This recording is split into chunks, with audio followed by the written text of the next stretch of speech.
Bonjour à tous, bienvenue dans cette nouvelle vidéo sur ma chaîne YouTube. On se retrouve aujourd'hui pour une vidéo que je voulais vous faire depuis quelques temps. La phase 4 du Marvel Cinematic Universe vient de se conclure et je voulais revenir un petit peu et faire un petit bilan de cette phase. Beaucoup de youtubeurs l'ont fait, mais en fait je vais mettre un titre un petit peu, je ne sais pas ce que je vais mettre encore exactement au moment où je tourne la vidéo, mais certainement quelque chose qui va ressembler à est-ce que la phase 4 a été une réussite ou globalement un échec? Alors, déjà, je voulais dire un truc, c'est que la phase 3 a évidemment été une immense claque pour la plupart d'entre nous, se terminant avec deux films exceptionnels, enfin deux films exceptionnels dans le sens de ça s'est conclu avec les deux Avengers, Infinity War, Endgame, se terminant avec un Spider-Man que moi personnellement j'ai adoré, je maintiens aujourd'hui que c'est quand même un excellent Spider-Man avec Mysterio, et on a démarré ensuite une phase derrière qui était, en fait qui a dû gérer cet héritage. Plus d'Iron Man, plus de Captain America.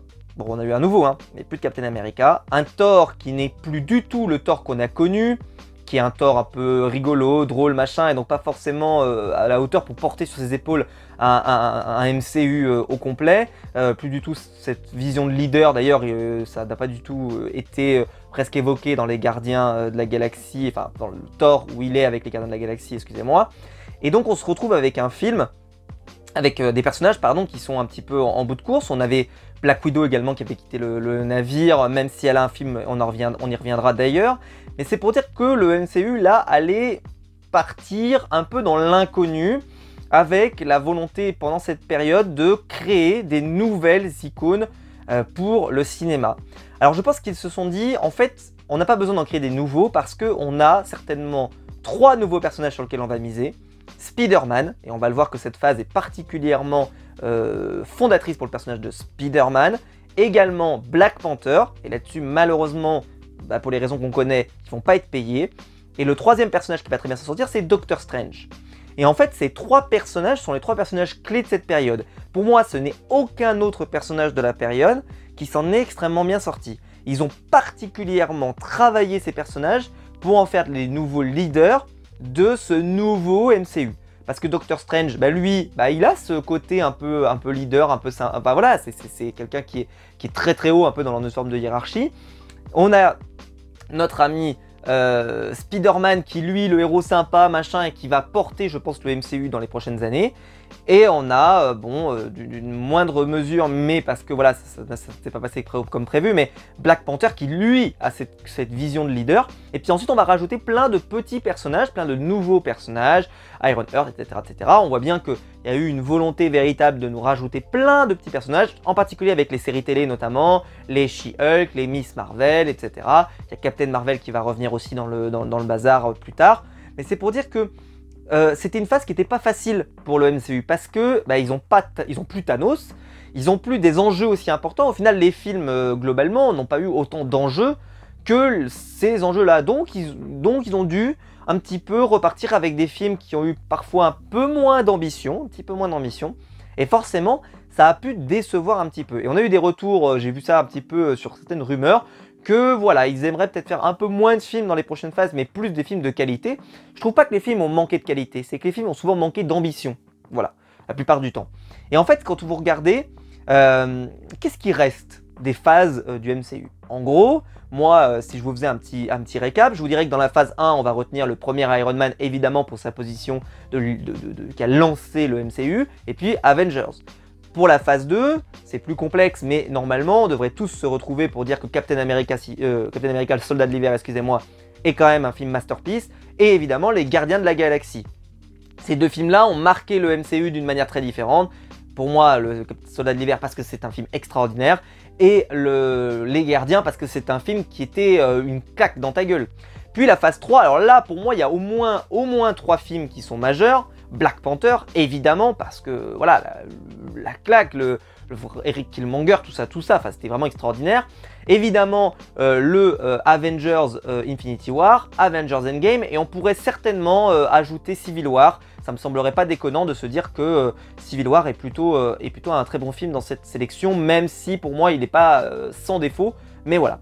Et arrive cette phase 4. Et là, dans cette phase 4, on peut se dire, donc dans la liste, je vous rappelle les films, Black Widow, Shang-Chi, Il y avait Doctor Strange, Black Panther, Thor Love and Thunder, Spider-Man No Way Home et Eternals. Quels sont les films qui vont rester, dont on va parler encore pendant longtemps? Je pense que dans cette catégorie, dans cette liste, c'est terrible, mais il n'y en a qu'un. Il n'y en a qu'un. C'est évidemment le Spider-Man. Parce que le Spider-Man a été décrié. Il a été décrié parce que il était peut-être un peu trop fanservice, ce qui était clairement assumé, je trouve, dans le film. Il a fait revenir beaucoup de personnages, beaucoup de, voilà, les autres Spider-Man, les machins, les trucs. C'est un film qui a été avec une hype qu'on n'a pas connue depuis, qu'on n'a pas connue avant et qu'on n'a pas connue après. Je dirais que Wakanda Forever est un cas particulier parce que, oui, il y avait une hype pour ce film par rapport à Chadwick Boseman. Maintenant, à la sortie de ce film que moi j'ai bien aimé, est-ce que véritablement il va rester en mémoire pendant les 50 prochaines années? Je ne sais pas. Alors que ce Spider-Man, je sais qu'il parlera à plein de générations. Plein de gens ont aimé revoir ces trois Spider-Man, moi le premier, je suis immensément fan de Spider-Man, et évidemment je n'ai pas été déçu du tout de ma séance. J'ai absolument adoré chaque minute où je me suis présenté à me retrouver à nouveau avec le bouffon vert que j'aime tant, le Docteur Octopus que j'aime tant, et j'aime pas vraiment cet état d'esprit qu'on a actuellement, qui est de dire que le fanservice c'est toujours mauvais. Le fanservice c'est pas mauvais, c'est mauvais quand ça ne raconte rien. Et là globalement, le film Spider-Man, il a eu des conséquences, en particulier pour l'univers de Spider-Man. Spider-Man ne se retrouve plus du tout dans la même configuration qu'il était au début du film. C'est un film majeur, c'est un film très important parce que Spider-Man se retrouve maintenant dans cette position de loser qu'on apprécie chez lui et qu'on connaît chez lui. Il n'est plus du tout très riche avec Iron Man, tout ça. On n'est plus du tout sur cette position-là. Alors je ne parle pas de richesse, mais il n'est plus à technologie, tout ça. Donc je pense qu'on est vraiment sur un personnage qui a évolué avec ce film. Et puis, ce que ça a raconté sur l'univers de Marvel. Et puis, peut-être que si on commence à nous utiliser, évidemment, puisqu'on le sait qu'on va vers cet objectif, vers un Secret Wars, c'est très bien de commencer à nous parler qu'on commence à ramener d'autres personnages. On l'a vu dans Doctor Strange, on l'a vu dans le prochain film Deadpool qui va arriver, où Wolverine arrive, etc. etc. Enfin, on peut avoir un Secret Wars qui peut avoir sacrément de la gueule. J'espère qu'ils vont prendre Julian McMahon pour jouer Doc Fatalis, je l'espère. J'adore cet acteur, je pense qu'il n'a pas eu la carrière qu'il méritait. Si jamais ils peuvent le récupérer, n'hésitez pas, c'est vraiment un acteur extraordinaire. Franchement, vous auriez tort de vous en priver. Et donc, est-ce que cette phase m'a déçu? Je vais répondre à ma propre question. Absolument pas, elle ne m'a pas déçu. Est-ce que ça a été une réussite? Non, ça n'a pas été une réussite. Ça n'a pas été une réussite parce que je trouve que dans cette phase, il y a beaucoup de films qui sont malheureusement inintéressants. Et donc je vais en profiter, je vais vous faire mon petit top des films du Marvel Cinematic Universe que nous avons eu dans la période. Je ne vais pas m'intéresser aux séries, puisque je vais vous le dire tout de suite, les séries je trouve qu'elles ont été dans la très grande globalité, toutes si ce n'est parfois très correctes mais sans plus, peut-être parfois médiocres et parfois un petit peu de qualité. Moi, je fais partie des gens qui n'ont pas forcément adoré WandaVision. Je me suis un petit peu ennuyé. Pourtant, les épisodes n'étaient pas super longs. Et je me suis ennuyé un petit peu de temps en temps. Je reconnais par contre que c'était très stylisé, qu'il y a eu un vrai travail, etc. C'est loin de moi de le critiquer. Mais à l'époque, je n'avais pas non plus pris un pied extraordinaire. Je voyais que sur Internet, les gens prenaient beaucoup plus leur pied que moi. Donc, je ne critique pas. S'il y en a qui ont pris leur pied, tant mieux.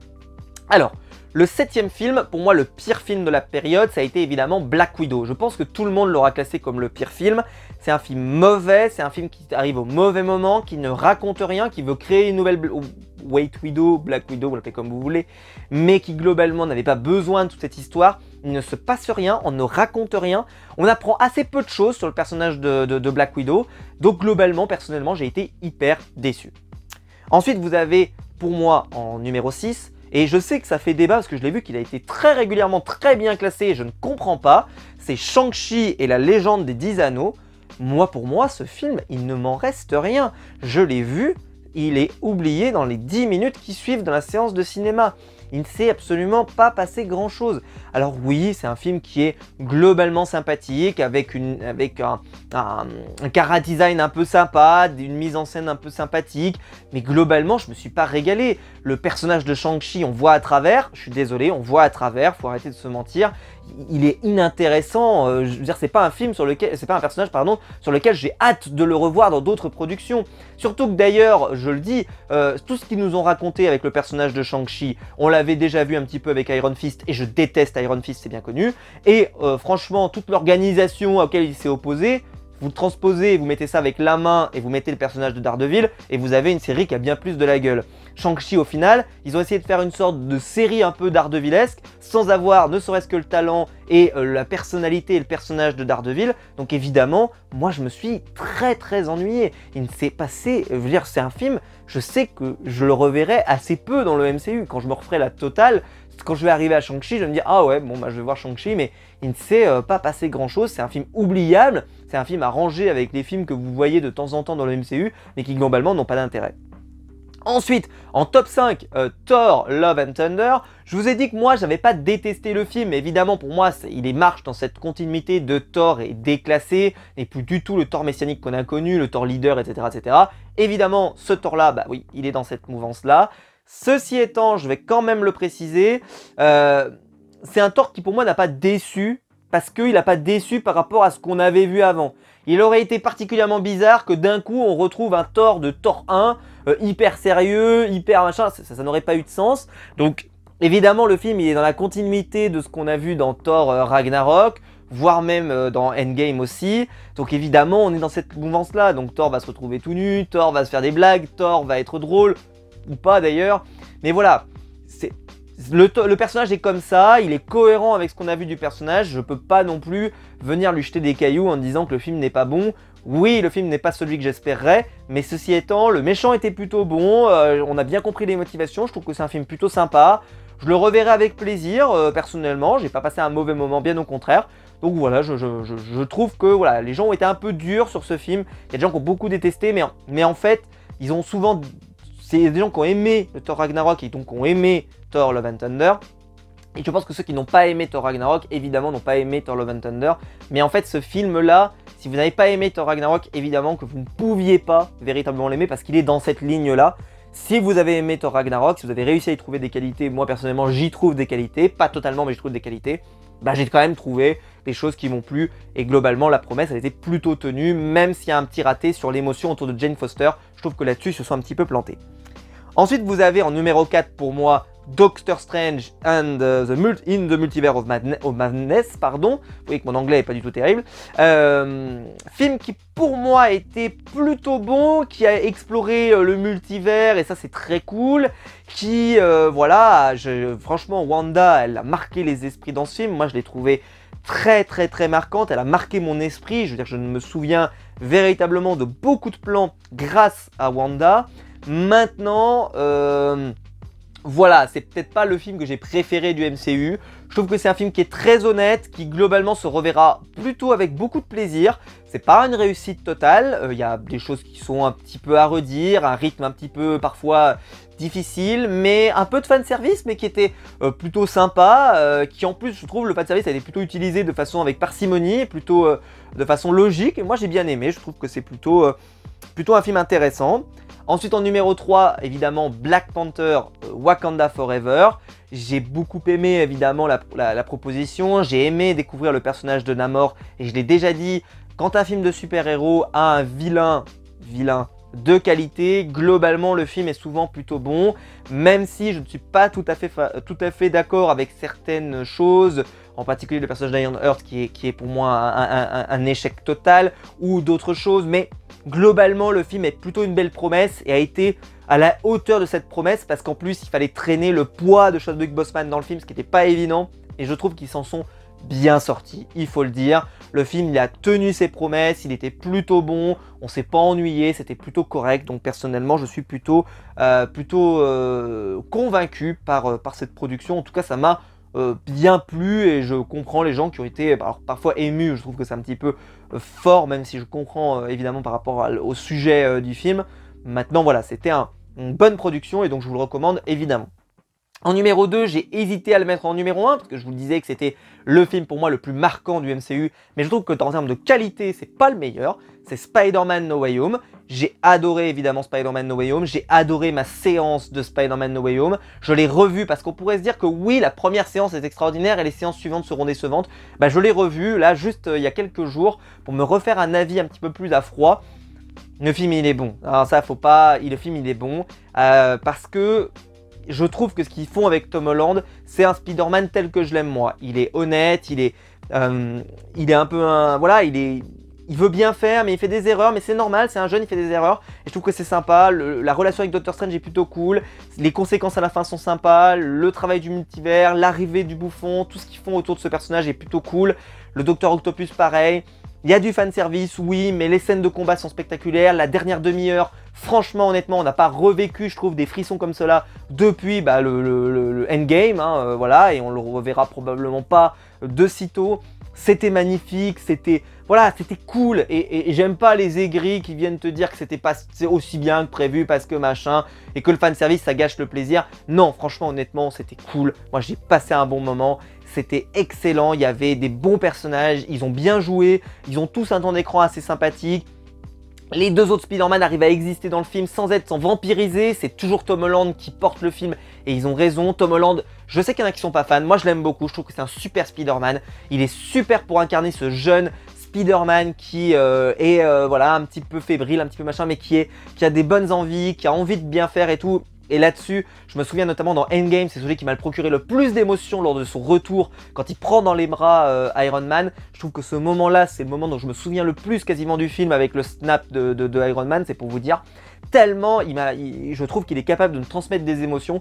Et là-dessus, ça a été le cas parce que je trouve que ce dernier passage de fin où voilà, il y a MJ et tout, enfin, je trouve qu'il était vraiment très réussi pour le coup.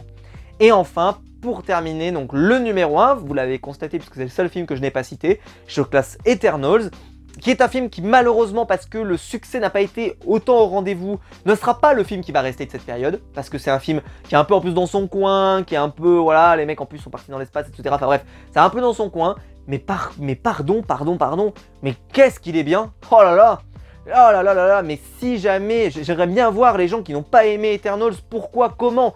Le film est extraordinaire. Icaris, j'aurais aimé en voir plus. À chaque scène qu'il était là, il a éclipsé la concurrence. Et puis c'est un film qui nous a raconté quelque chose, il nous a fait voyager dans le temps. Des scènes où on a voyagé comme ça, c'était génial. On a voyagé toute la planète aussi. Les méchants sont plutôt sympas. On a vraiment une gravité, les enjeux sont importants. Bref, un film qui a rempli tous les critères d'un excellent film de super-héros. Et donc très clairement, Eternals, mais incroyable. Et puis, je pourrais même vous parler de la mise en scène, de la musique, du jeu des comédiens. En fait, il n'y avait aucune fausse note sur ce film. Alors oui, c'est un film qui est un peu passé peut-être entre les gouttes d'un certain côté parce qu'il n'a pas créé une passion débordante pour ce film, ce qui est dommage.